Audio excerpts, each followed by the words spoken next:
और वो समय आएगा तो मैं मना कर दिया। मैं आपसे कह रहा हूँ जो सवालों के जवाब हैं वो दीजिए आप। महंगाई का है कि जवाब के नहीं है? समाजवादी पार्टी है आजम खान साहब के साथ, इसमें क्या गलत है? अध्यक्ष जी, क्या मुकदमे लगा के दबाव बना के ये आप लोग विश्लेषण करिए, इसमें मैं नहीं कह सकता कुछ। स्वास्थ्य मंत्री कह रहे हैं हम अपनी सेवाओं के लिए शर्मिंदा हैं। सुतनदेव सिंह का एक वीडियो खाइए, आधा मत खाइए, पूरा खाइए। ये तो वही बात हुई, एटा में एक बार कहा गया था। एटा में जो कहा गया था वही बात तो रिपीट की उन्होंने। विभाग भी एक ही है। अध्यक्ष जी, चुनाव से पहले चाचा आपको आशीर्वाद देने आए और फिर अब आजम खान साहब को मिलने गए, उसके बाद जो स्टेटमेंट आए उसको लेकर क्या कहते हैं? अगर बीजेपी लेना चाहती है हमारे चाचा को तो अच्छी बात है, ले लें जल्दी। अरे चाचा को अगर बीजेपी लेना चाहती है तो देर क्यों कर रहे हैं? आप खुद सोचिए ना कि बीजेपी के लोग आखिरकार देर क्यों कर रहे हैं? क्या अध्यक्ष जी, आजमगढ़ और रामपुर से विचार करना चाहिए, कारण क्या है कि विचार क्यों कर रहे हैं, लेट क्यों कर रहे हैं? अध्यक्ष जी, नाराजगी का कारण क्या है? चाचा से आपकी नाराजगी, आपकी मुझे नहीं नाराजगी पता, ये बीजेपी बता सकती है कि वो क्यों खुश है। स्वास्थ्य मंत्री सुविधाओं को लेकर कह रहे हैं कि मुझे शर्मिंदा है, तो उन्हें जाकर के 5 कालिदास में जाना चाहिए और मुख्यमंत्री जी से मिल करके कहना चाहिए कि हमें बहुत शर्मिंदा है कि जिस तरीके से 5 साल में आपने सरकार चलाई, पूरी स्वास्थ्य व्यवस्था ध्वस्त कर दी। आजमगढ़ कौन जा रहा है लोकसभा के लिए इस बार? देखिए, सभी को आज़ादी है और बीजेपी ये चाहती है कि आपको नौकरी नहीं मिले, और बीजेपी खुद लाउड स्पीकर बन जाती है जब उसे ध्यान हटाना होता है। अध्यक्ष जी, आजमगढ़ और बीजेपी के रामपुर कौन जाएगा? महंगाई, रोजगार और हमारे किसानों को सुविधा मिले। आज बताओ, किसानों की खरीद हो रही है? वो तो बाजार में कीमत मिल रही है, इसलिए बाजार में बेचने जा रहा है गेहूँ। बाजार में कीमत मिल रही है, और याद रखना, ये वही कंपनियां खरीद रही हैं। जब शहरों में आटा बिकेगा तो न जाने कितना मुनाफा कमाएंगे। ये जो बड़ी बड़ी कंपनियां हैं प्राइवेट, वो सब गेहूँ इकट्ठा कर ले रहे हैं, सरकार गेहूँ नहीं ले रही है। आजमगढ़ और रामपुर से किसी लड़ाई? आजमगढ़ और रामपुर जब तारीख आएगी तो चुनाव का फैसला ही होगा। वहाँ के नेता कार्यकर्ताओं से राय लेंगे। परिवार का सदस्य होगा उसमें? ये आजमगढ़ और रामपुर वहाँ के संगठन के लोग तय करेंगे, वो संगठन के लोगों को सुझाव देंगे। और जहाँ तक बिजली की बात है, ये पत्रकार पूछ ही नहीं रहे, बिजली इन्हें रिश्ता ज्यादा बिजली मिल रही है। पहली सवाल था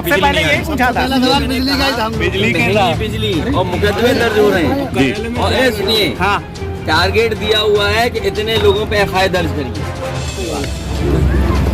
और शादी के कार्यक्रम में मुझे शामिल होने का मौका मिला। जब ऐसे कार्यक्रम में आते हैं तो कई परिचय यहाँ पर एक साथ हो जाते हैं। जहाँ परिवार से मिलने का मौका मिलता है, वहीं पार्टी से जुड़े हुए लोगों से भी एक परिचय होता है, मिलने का मौका मिलता है। जहाँ तक सवाल सरकार का है, सरकार गरीबों का और खासकर जात देख करके और धर्म देख करके बुलडोजर लेकर के घूम रही है। अगर सरकारी बुलडोजर ले लेगी और सरकार नियमों को नहीं मानेगी, अगर किसी का स्टे है उस पे भी बुलडोजर, अगर वोट नहीं दिया है तो उस पे बुलडोजर। और सरकार का जो काम होना चाहिए, जब मैं शादी में शामिल होने आया हूँ उसी समय खबर मिली है प्रयागराज में गोली चली है, हत्या हो गई है लोगों की। बांदा में फांसी लगा करके भारतीय जनता पार्टी की उनकी नेता ने फांसी लगा ली, और कानून व्यवस्था पर पूरी की पूरी सरकार फेल हो चुकी है। और पूरे उत्तर प्रदेश में एक कोने से दूसरे कोने में अगर देखोगे, जात के आधार पर पोस्टिंग है। मुख्यमंत्री जी की खुद की जात के कौन कौन कहाँ बैठे हैं, मैं जानना चाहता हूँ कि कम से कम जनता ये जाने। और जनता ये जानना चाहती है कि बीजेपी के लोग जब जाति का आरोप लगाते थे, समाजवादी पार्टी पर या दूसरी पार्टियों पर जाति का आरोप लगाते थे, तो ये बताएं उत्तर प्रदेश के एक कोने से दूसरे कोने तक क्या मुख्यमंत्री जी के जाति के लोग नहीं बैठे? और जो लोग बुलडोजर लेकर के घूम रहे हैं, तो वो बताएं कि उन्होंने भी अपनी दुकानें हटाई थी। सरकार में मुख्यमंत्री जी ने गोरखपुर में सड़क चौड़ी होने पर अपनी दुकानें ढाई थी, उसमें तो मुआवजा उठाया आपने।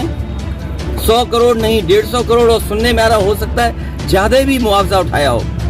अगर आप अपनी जमीन पर बुलडोजर चलाते हो तो करोड़ों मुआवजा उठा रहे हैं, लेकिन गरीब की जमीन चली जाए जहां पर 40 साल से 35 साल से रह रहे हैं, आप क्या मदद कर रहे हो गरीब की? ये सरकार गरीब के खिलाफ है, किसान के खिलाफ है। और नौजवान हमें बताएं कितनों को नौकरी और रोजगार मिल गया? अध्यक्ष जी, अगर टारगेट दिया हुआ है कि इतने लोगों पर मुकदमा दर्ज कराइए। पहले तो बिजली नहीं सस्ती दे रहे और बिजली मिल नहीं रही है। ये जो बगल का कारखाना लग गया हो तो शायद समाजवादियों का बनाया हुआ बिजली का कारखाना मैनपुरी के बगल में और एटा से पहले लगा है। ये कारखाना अगर बीजेपी की सरकार 5 साल पहले लगा देती तो मैनपुरी, एटा और पूरे उत्तर प्रदेश को सस्ती बिजली मिलती और 24 घंटे बिजली मिलती। आपको सवाल पूछना चाहिए बीजेपी से कि ये जो बिजली का कारखाना इतने सालों से खड़ा दिखाई दे रहा है, कब चालू करोगे? अध्यक्ष जी, आपने तो देखा होगा, लेकिन आप भी सवाल नहीं पूछोगे। जो आपका कोर वोटर है उस पर बीजेपी आजम के रास्ते से ये साथी बहुत अच्छा सवाल पूछ रहा है और मैं साथी से कहूंगा जो मैं कह रहा हूँ वो टीवी पे चलाए, कंफर्म भारत समाचार पे चलेगा। बुलडोजर चलता है, अगर मुख्यमंत्री जी अपनी जगह बुलडोजर चलाते हैं तो 100 करोड़ 120 करोड़ के 200 करोड़ मुआवजा उठाते हैं। अगर गरीब पर बुलडोजर चलता है तो उसे मुकदमा दर्ज हो जाता है। मुझे ये बताओ कि अगर मुख्यमंत्री जी खुद अपनी दुकानों पर बुलडोजर चलाएं तो 100 करोड़ 150 करोड़ 200 करोड़ उठा रहे हैं मुआवजा, और आपके घर पे अगर बुलडोजर चला जाए तो हो सकता है जेल हो जाए आपको। नहीं चलाओगे? आपका सुरक्षित जो कोर वोटर 12% है उस पर आजम खां के रास्ते से पता है जी, ये कुछ नहीं पता है जी। ये बहुजन समाज पार्टी ने वोट दे दिया बीजेपी को। अब इंतजार इस बात का है कि भारतीय जनता पार्टी क्या मायावती जी को राष्ट्रपति बनाएंगे कि नहीं बनाएंगे। आजम खां दूरी बनाते हैं बाकी की पार्टी के लोगों से। समाजवादी पार्टी उनके साथ है। समाजवादी पार्टी ने पहले दिन से उनके साथ खड़े होकर के जो न्याय मिल सकता है वो न्याय दिया है। आज जो सवाल पूछ रहे हैं उनसे ये पूछना चाहिए, जब बीजेपी मुकदमा लगा रही थी, कांग्रेस मुकदमा लगा रही थी, वो नेता कहाँ थे? बीजेपी के बड़े नेता कहाँ थे? कांग्रेस के बड़े नेता कहाँ थे?